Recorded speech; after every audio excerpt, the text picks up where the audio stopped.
Oh, guys, the rubber is starting to hit the road on this land expropriation, or not land, expropriation without compensation thing. I'm not going to do a long video tonight. It's quite late. What is the time? It's after 9 o'clock.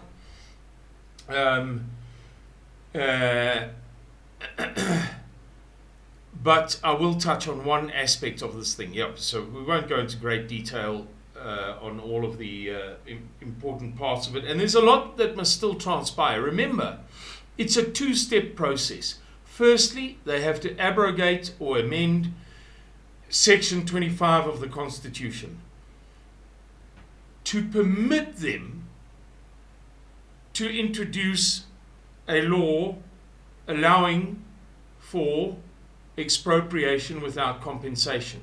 As it stands, the Constitution doesn't permit them to introduce such a law, according to many people. There's a debate and a dispute about that, but that's the scenario as it is now. So they first have to change the Constitution, then they have to, right. We did a video about 6 weeks ago, I think, in which we spoke about how they plan to have it all wrapped up by the end of March, and the end of March, well, maybe 8 weeks ago, the end of March has come and gone. So they didn't even wrap up the Section 25 amendment, much less introduce any meaningful, any substantial proposals on the new law. You know, we haven't heard any reports of a well-developed green paper, much less a white paper in the parliamentary process. Okay. Now, so we mustn't dramatize this thing any more than it needs to be dramatized. But I'm reading some stuff here by some very, very good writers, or very good thinkers. And I'm reminded, and perhaps this is going to sound like bragging, but I'm reminded of an event that happened a few years ago when one night Louis Hutton, who many of you know, very great leader in the Eastern Cape, and I chatted about the implications of expropriation without compensation. And obviously he's a farmer, he knows a lot more about farming than I do, but I knew a lot better on what was being discussed, the nature of the laws. I reminded him that we'd had a 19-year process already. A 19-year process in which the government addressed every single land claim presented to it successfully. There were 3,423 farms which Rolf Meyer's In Transformation Initiative reported. 3,323. Yeah. Reported had not been distributed, which is a sign of government venality and incompetence. But that was besides the point. The claims had been addressed. Every claim had been addressed. Right? So there are no more claims. It's not about that. It's not about land that was stolen anymore. It's about the government just wanting black people to have more land because it's the right and good thing, supposedly. And I said to Louis Hutting, another thing, we spoke broadly about this, is that what's going to happen with the implements, and what's going to happen with the stock, and what's going to happen with the furniture in the houses, and what qualifies as furniture and what qualifies as fittings. Farmers are going to flood the market with implements and with equipment and devices and tools and stock and so on. If farmers can make money out of second-hand fencing wire, they will, unless the law covers that. So Louis Hutton said to me, in Afrikaans naturally, because he can't speak a word of English, I'm getting you back, Louis. I owe you one or two. That he said to me, I'm giving you an instruction.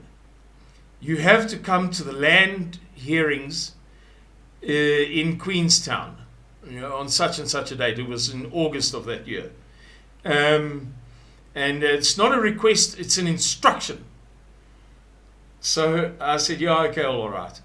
And as it happens, 2 Polish journalists came out at around about that time. And so we figured out the whole, the diaries together. And the 2 Polish journalists and I went to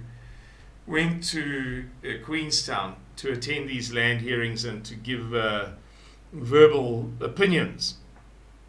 And I felt very ill. I'm not sure why. Around about that time, I had double pneumonia, and I felt like I was going to die, boy. And all I wanted to do was spend a day or two recuperating on Louis's farm while letting the Polish journalists wander around with Louis, shoot a few buck and do their thing until I felt well enough to continue the travels. I was really very, very ill indeed.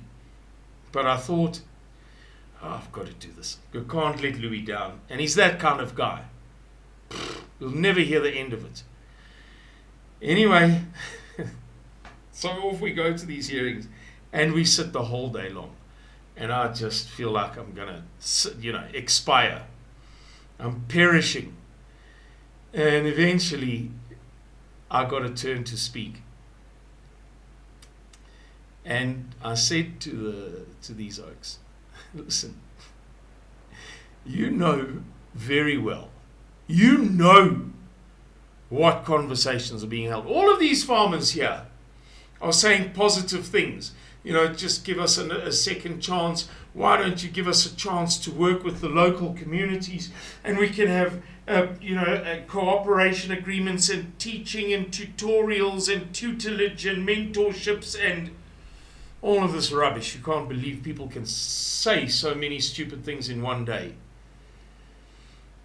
And so I got up and said the exact opposite. I said the Suidlanders thing, not the report thing, not the Beeld thing, not the Vryheidsforum thing, not the Solidariteit thing, not the AfriForum thing, the Suidlanders thing. Here's real life in the real world, baby.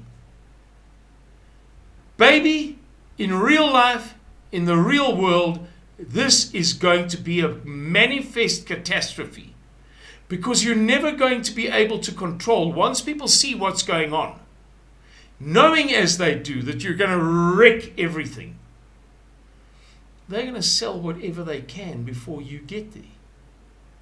And there's going to be an utter crisis in the banking sector and in the food markets of South Africa.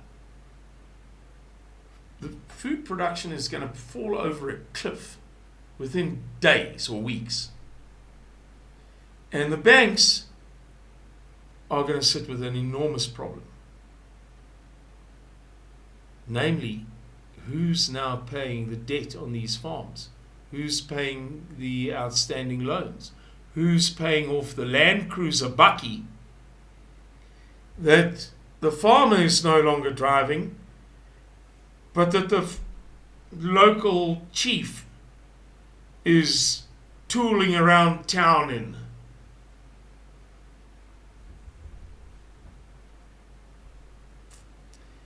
Nobody else wants to say this stuff. And this is not me, this is Suidlanders. I mean, I did the talking, yes, and I take responsibility, full responsibility for every word that came out of my mouth. But I was inspired by the knowledge of how Suidlanders thinks about practical reality, which nobody else wants to do. Anyway, here we go. Listen to these characters. I don't even want to say who this is, but it's an organization, a liberal organization, talking about expropriation without compensation. Agonizing the poor souls over Here's the title of the thing. Will banks throw clients under the expropriation without compensation bus? What do you think? Honestly, what do you think they're going to do? Of course they are. The banks are going to carry a can that is far too heavy to lift, much less put on their shoulders. Or they're going to be expected to carry such a can. The banks are then going to go to the African National Congress and say, we can't afford the 1.3 trillion rand loss that we are going to sustain, much less the 1.9 trillion rand run on the banks that is going to be inspired by the loss. Here's 100 billion. Be nice to us. This is this is real life in the real world, baby.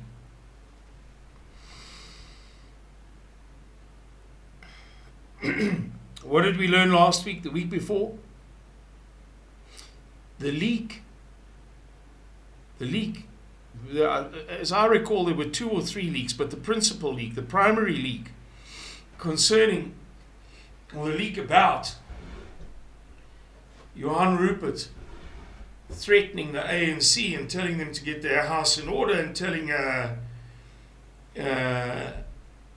Cyril Ramaphosa to get rid of Ace Magashule, said that Johan Rupert said, otherwise he will stop paying the running costs of the ANC, or stop paying for the running of the ANC. All along we thought maybe he was a bad guy, but he does some good things. He opposes the ANC, he's vocal, he's verbal, he's lost 500 million rand during the lockdown because British American Tobacco couldn't manufacture and sell Peter Stuyvesant, while Jacob Zuma's son's cigarette manufactory outside Pietermaritzburg was carrying on full speed. No, it turns out, according to the leak, that Johan Rupert is brazenly declaring to the ANC, I pay your salaries. I'm going to stop unless you do something. He was the main gangster all along. Now what do you think the banks are going to do? Do you think they're going to timidly sit by and say, golly gee, isn't it just too bad? We're all going to go bankrupt. No. They're going to bribe the African National Congress of the People's Socialist Revolutionary New South Africa Rainbow Nation to ensure that this doesn't become their problem. And now, at long last, our famous friends are talking about it. And talking about it, the credit must be given where it's due. Separate the man from the matter, and separate one matter from another.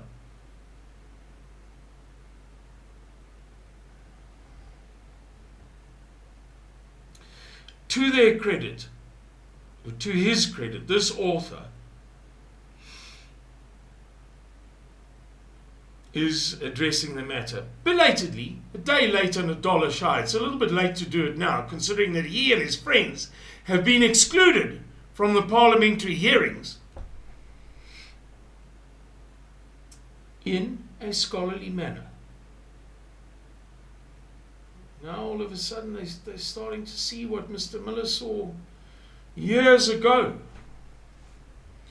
Oy vey.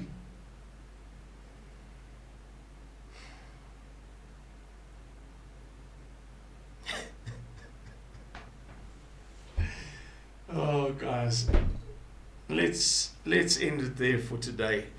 I'm sorry if this is a bit out of focus.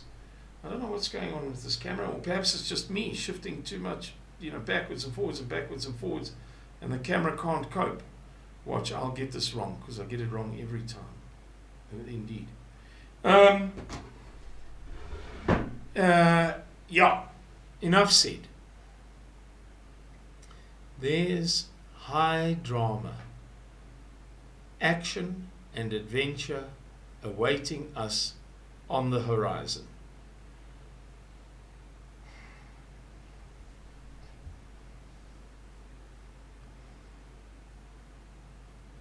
This is going to be spectacular.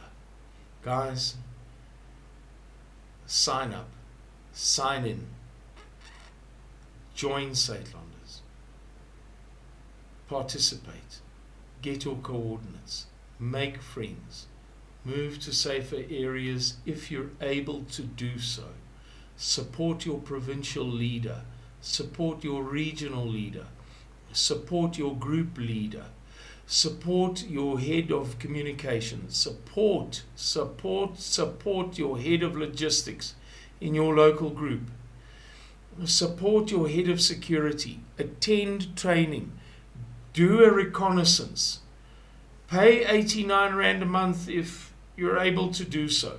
You are participating in something good, and you will wish that you had done so not long from now. Good night, everybody, and God bless you. Bye-bye.